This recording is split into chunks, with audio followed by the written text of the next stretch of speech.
copyrighted program created by Rio Grande. Marysville Police calling all cars. Attention all cars to broadcast 277 regarding a kidnapping. Be on the lookout for a sedan bearing 3 men and a woman. These men kidnapped a Marysville policeman this day.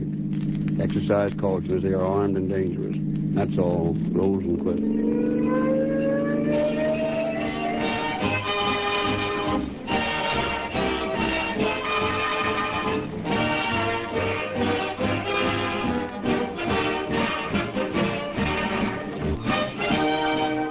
The facts in the story we are to hear tonight have been taken in the main from the confidential files of the Police Department of Marysville, California.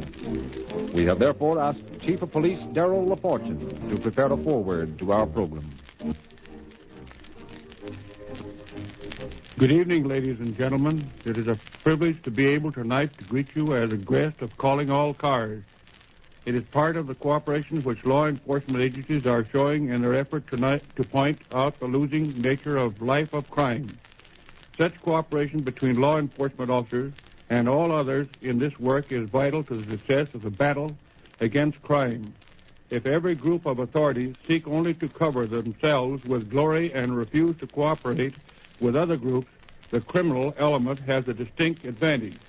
The story we are about to hear was brought to a successful conclusion by the splendid way in which all peace officers involved work together to prove again, and most conclusively, that crime cannot pay.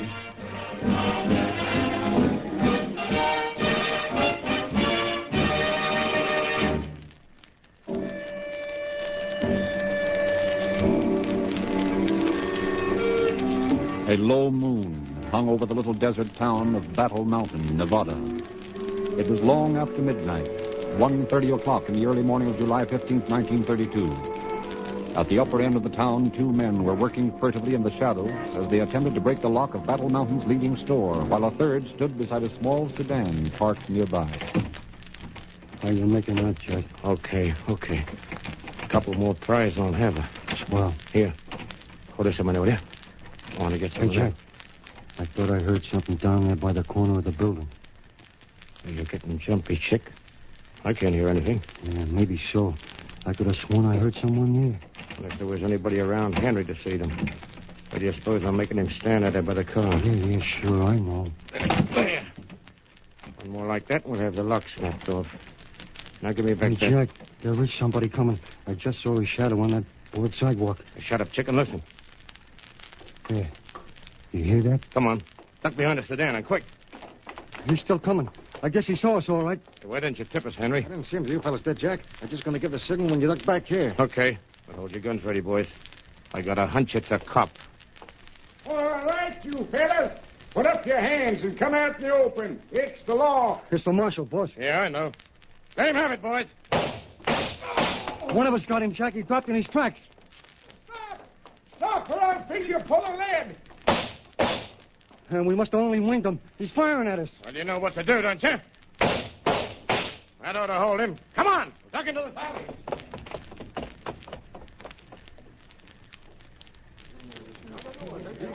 Did anybody here in the crowd see who was doing all that shooting? Yeah, I seen it, Constable. There's 3 guys shooting it out with some other fella. They beat it down that alley there. Okay, some of you men come with me. We'll try to head them off. Look, Constable, there's the fellow they shot lying there by the corner of the store. See if there's anything you can do for him. Yeah, but... I'm going to try to catch up with the guys who shot him. You see who it is? Not yet, but... Yeah, it's Marshal Chiara. Good old 2-gun Pete Chiara. They killed him. It looks like it to me. He got back at him a little. I saw one of the killers limping pretty bad when they run into that alley there. You think Pete might have shot one of them? That's the way it looked. Funny that you run off and leave the car standing here. That ain't their car. Belongs to some people I know. It just happened to be parked there. Well, it looks like they got away. A lot of the boys are still searching for him, but no luck so far. They got away, huh, Constable? We'll get them yet. They left their tracks in the alley. The tracks of cowboys' boots.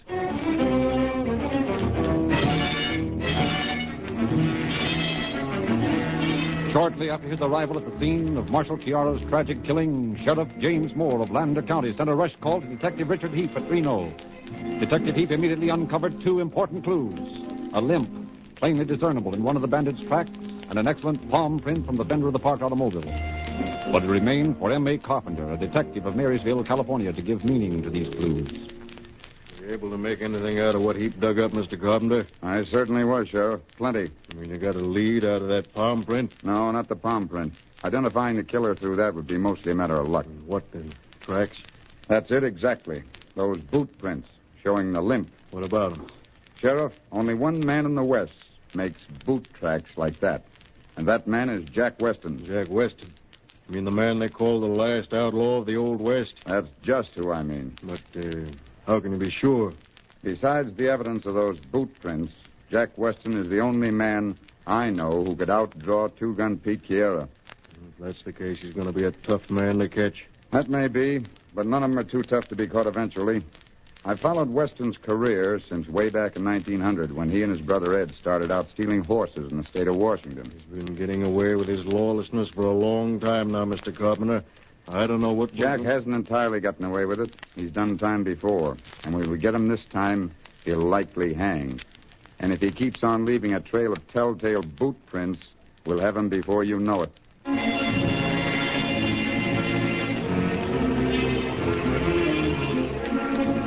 But nearly 3 months pass, and still nothing definite has been learned as to Jack Weston's whereabouts. And then, late one October afternoon of the same year, an automobile bearing Arizona license plates turned into a service station on the outskirts of Marysville, California. Fill your tank, sir? Yeah, make it snappy. Yes, sir. Don't you think you should have stopped further along, Jack? After all, we just cleaned this sneaky town a change of over 500 in phony bills. Shut up, will you, chick? Oh, that service station got to hear you. Oh, no, but just the same... Well, we were down to the last gallon. I didn't want to take no chances of running out between stations. Where to now, Jack? I'm not sure yet. We'll see how things look up ahead. I may cut east back into Nevada. Then you're going to pass up Red Bluff? I told you I didn't know, didn't I? Now, pipe down. I wish that guy would hurry up. I want to get clear of this town. Oh, quit squawking, chick. Nobody's going to bother us. Hey there. Never mind the oil. We're in a hurry. Okay, sir. That's $2.16. Here you are. Thank you, sir. Let's see, that's $2.16 out of 20. We slipped that guy another one of the phonies, eh? Sure. Why not? Oh, look what's coming around the corner of the station. Jack, it's a cop, and he's looking hard in our direction. All right, so it's a cop. What of it? I swear he's the biggest copper I ever saw in my life. I'll bet he weighs way over 200. Jack, he's coming over here. Yeah, let's beat it, Jack. Nuts to the change. Now, listen, you two hold tight. I'll take care of this. Just a minute there. I want to talk to you. Yeah? What's the matter? Where'd you get that automobile? What do you mean, where'd I get it? Belongs to me. Yeah? Let me see your registration slip. Sure. Right here on the wheel post. Stearns, eh? Your name, Stearns? All right, copper. I guess you know a 45 when you see one. I climb into the back seat like a good boy. Tell you what, look. You heard me, big boy. Okay.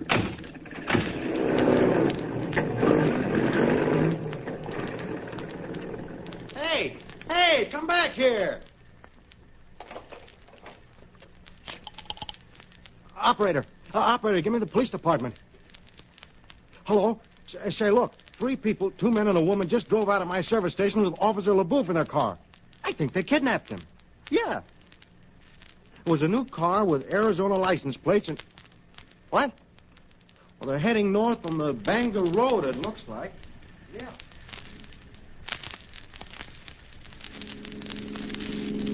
You better take it easy, Jack. We're doing close to 90. We'll have every... Oh, never mind the speedometer. Keep your gun on that cop, you fool. Chick's right, Jack. We can't take the chance. Will you two shut up? I'm heading for a turnoff in case anyone saw us kidnap the Flatfoot, and there'd be an alarm by now. Yeah, but...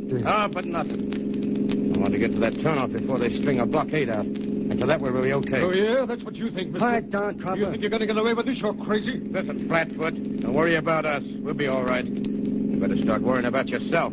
Because that 2-ton frame of yours is going to be rotting in the underbrush before long. You mean you're going to kill him, Jack? Sure, I'm going to kill him.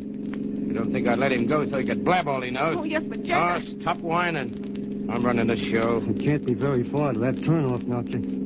Hey, Jack, look out. There's a car pulling out of that side road. Right in front of us. Dirty rat. It's a blockade. Maybe I can make the turn. Hey, Jack, we're going to turn over.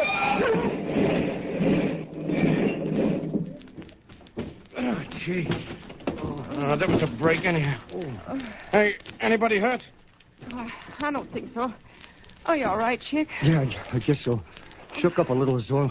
Come on, let's get out of here. What about the copper? Oh, he's done for. Look at him. Yeah? I guess you're right, Chick.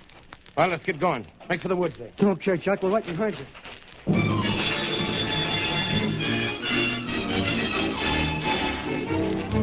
When When the officers under Sheriff Toland reached the scene of the accident, the fugitives had already disappeared. Fortunately, however, they found Officer Merrill LeBuff, merely unconscious from a head injury, not dead, as the bandits had supposed. Days of intensive search proved unavailing. Luck was again riding with Jack Weston and his outfit. The year 1932 came to an end. 1933 rolled by, and Jack Weston still remained at liberty. And then, in the spring of 1934, Sheriff Lewis R. Fife of Cedar City, Utah, decided to take the bull by the horns.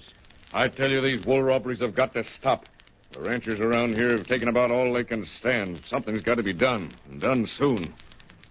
I'd be willing to bet my last dime I know who's behind all this. Yeah? Who? Jack Weston. By George, Sheriff, I believe you're right. I'm almost certain I'm right. He's the bandit who killed your old friend, Marshal Pete Kiera, up at Battle Mountain, isn't he? Yeah. That's something I'm not forgetting. And one of these days, if somebody else doesn't get him first, I'm going to bring Weston in, dead or alive.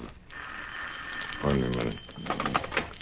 Hello, Sheriff Fife speaking. This is the Stoner Ranch calling, Sheriff. Yeah? We've just discovered the theft of several $1,000s worth of wool. Any idea who did it? Well, no, unless it's those wool thieves who've been operating around here this spring.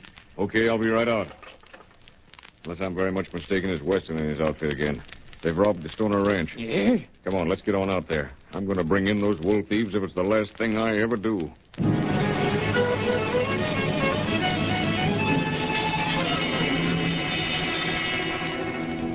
Upon investigation of the robbery at the Stoner Ranch, Sheriff Fife's only clue was the diamond-threaded tire mark of a truck, a clue which he followed across stark desert country for nearly a month.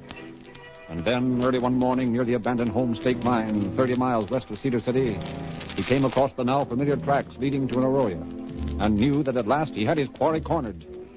Leaving his car, Sheriff Fife cautiously drew his .45 and advanced toward a small truck that was partially concealed by a growth of mesquite. As he came up to it and peered around the front of the motor, his eyes fell on a middle-aged man and young woman lying fast asleep on the ground, almost at his feet. For a moment, Sheriff Fife studied the man's features, and then... All right, Weston, get up. Huh? Oh, none of that, Weston. I wouldn't reach for that gun if I were you. Okay, Sheriff. Your party. Leave your gun on the ground where it is and keep your hands up. Yes, and the girl, too. What'll we do, Jack? Whatever the sheriff says, I reckon. Now get on down the gully there, both of you. My car's only a couple 100 yards away. What about the truck? There's plenty of time to take care of the truck, Weston. I'm going to toss a pair of handcuffs over to you, sister. I want you to put them on him.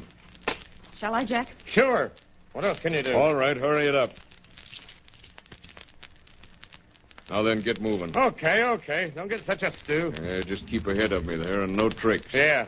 I'm sorry about the handcuffs, Jack. That's all right, Daisy. Think nothing of it. I'm not going to... No, you don't, Weston. Stop, or I'll shoot. Go it, Jack! Go it! Get away from him! Oh!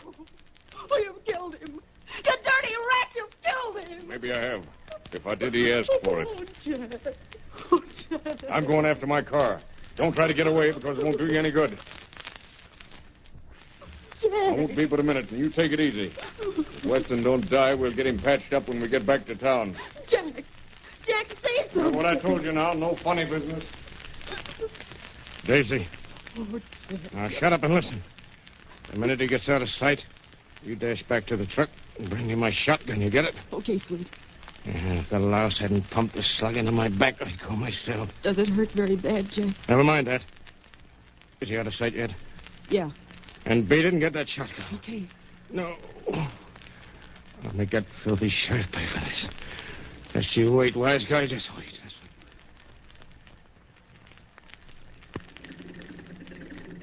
Are you all right, Jack? With a shotgun in my hands, I'm always all right. Now, shut up.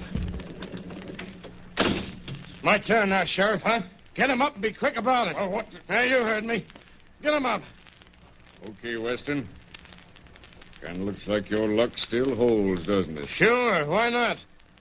Get the keys to these bracelets from him, Daisy, and get his... Jack, look out! Daisy, that 6-gun there on the ground. I'm getting it, Jack. All right. Get back to you and drop that shotgun. There the girl, Daisy. Put his other pair of handcuffs on him, Jack. Yeah, what for? Why should I fool around with him? Why not shoot him? That's what he deserves. Just the same, Jack. You were lucky getting out of the way of that shotgun charge, Sheriff. But it won't happen again. You're all through, see? Here, Daisy. Give me a gun. No, I've got a better idea, honey. We'll handcuff him around one of them trees.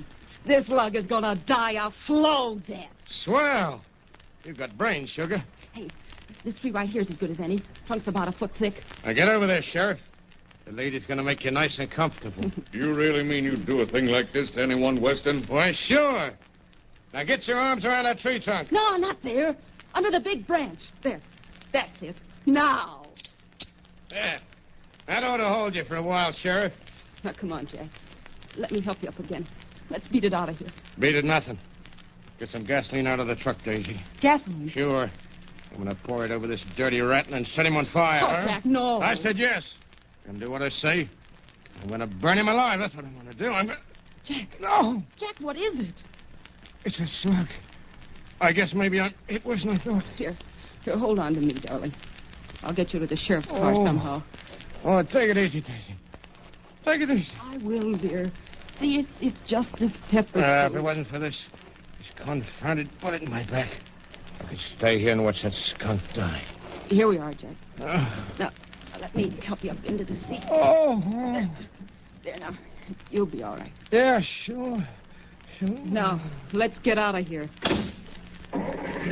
You're not really going to leave me here like this, are you? What do you think, Copper? Don't you realize what that means? Sure I do, and I'm only sorry it won't be worse. You can't let me die like this. It ain't human. In heaven's name, shoot me. Shoot me, but don't leave me out here to go mad. Shoot you? Oh, no, that'd be much too good for you. So long, Sheriff. Hang up there by your arms till you rock.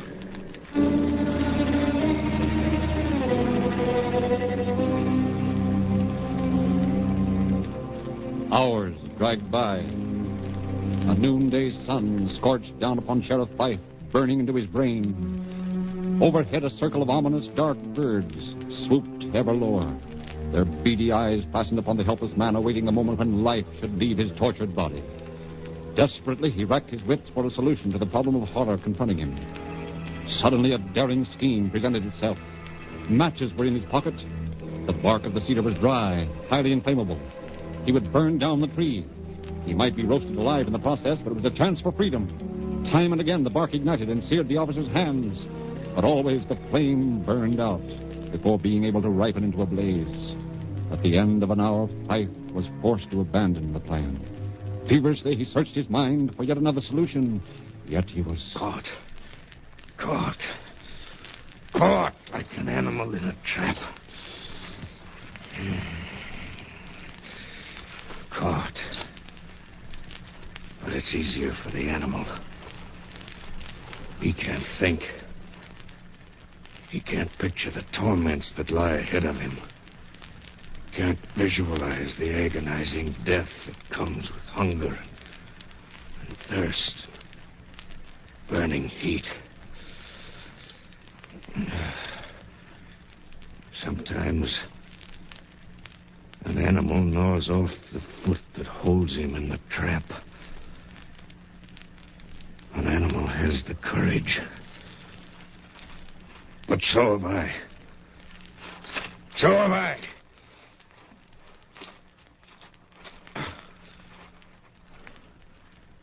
I wonder if it hurts much. It can't be much worse than these handcuffs cutting into my wrists. My teeth are strong. 3 or 4 quick bites. That's all. And then the bone's easily broken once the flesh is torn loose. I can try. I can try.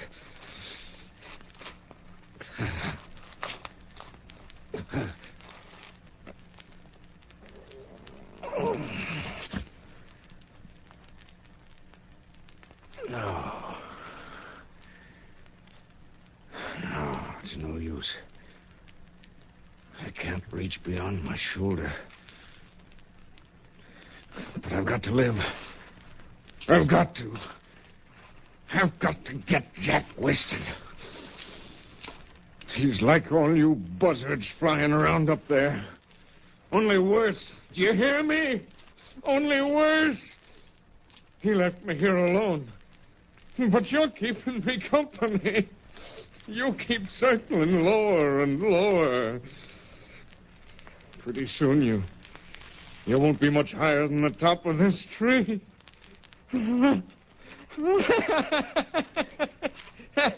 If I could climb to the top, it'd save you the trouble of coming down so far to get me.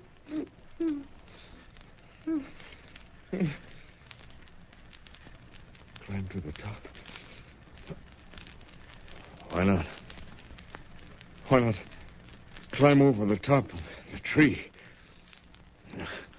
I can knock off the branches as I go. It's escape from death. If I can do it.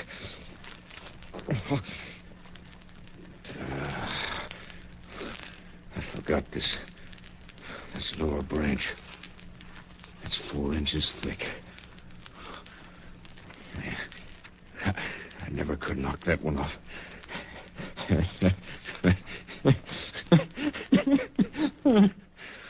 Condemned to death by the branch of a tree. Little 4-inch branch. Still, if I had something sharp, There! Piece of flat shale. That'll do it. If I can only reach it with my foot. It's coming. It's coming. I'll get it. One more try. There. I've got it. No. No, I can chop. Chop away this limb. Chop. Chop. Chop. The shadows of late afternoon fell over the wastelands, followed by the blackness of night, and still the chopping continued. Long, agonized hours dragged by. Hours in which Fife often became so faint and crazed with thirst that he had to torture himself with the handcuffs to remain conscious. Once again the sun rose out of the east, searing the arid country with its oven-like blasts. Silently, hungrily, the buzzards continued their patient circling of the spot. Followed more hours of pain-racking labor, and then, suddenly, the sounds of chopping ceased. Slowly, tortuously, Sheriff Fife locked his legs about the partially severed limb of the tree. Straining every muscle, he pulled downward, hopefully, awaiting the result. And then, with a rending snap, the limb broke free. With almost superhuman effort, Fife then began his ascent of the tree, breaking away the smaller limbs as he climbed. An hour passed, and he was within 4 feet of the top of the 20-foot cedar. There the trunk was fragile, and his body swayed unsteadily. Trembling, he was on the verge of collapse, but somehow he managed to flounder on, higher, higher. Slowly the tree top began to bend into an arc. It's bending. It's bending. Just one more foot. Please, God. Just one more foot. Oh. There. I'm beginning to slide free. Free. Free.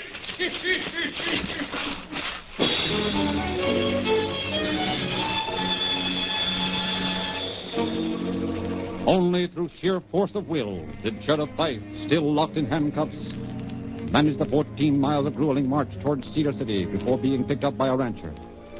And almost unbelievable as it seems, after only 2 days of recuperation, he was once again hot on the trail of the West's #1 bad man, Jack Weston. Information had come through that a girl answering Daisy's description had purchased medical supplies in St. George and had driven south in the direction of Arizona. Sheriff Fife was not long in picking up the tracks made by the tires of his car, and in company with several deputies, the officers soon came to the end of their search before a tiny shack in the vicinity of Mount Trumbull. Sheriff Fife advanced to the door. Why, it's you, but... Yeah. But I thought... You thought I'd be food for the buzzards by this time, didn't you? Instead, you're under arrest for attempted murder, young woman. I see.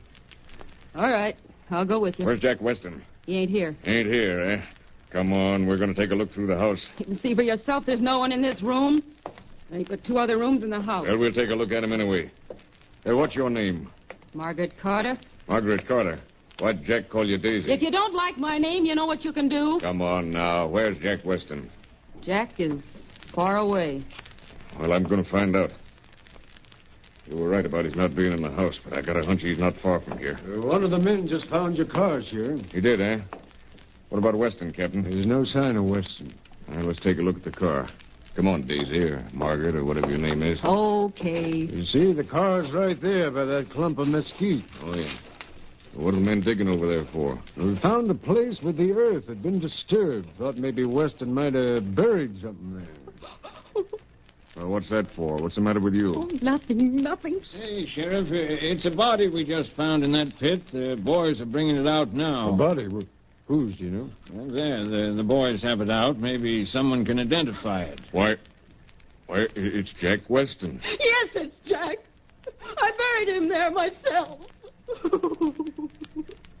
He died during the night on a trip south from St. George. Well, looks like that bullet of yours got him after all, Sheriff Hyde. Yeah, I guess it did.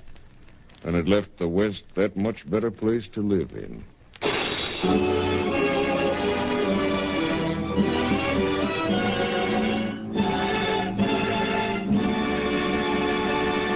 This is Network Replay.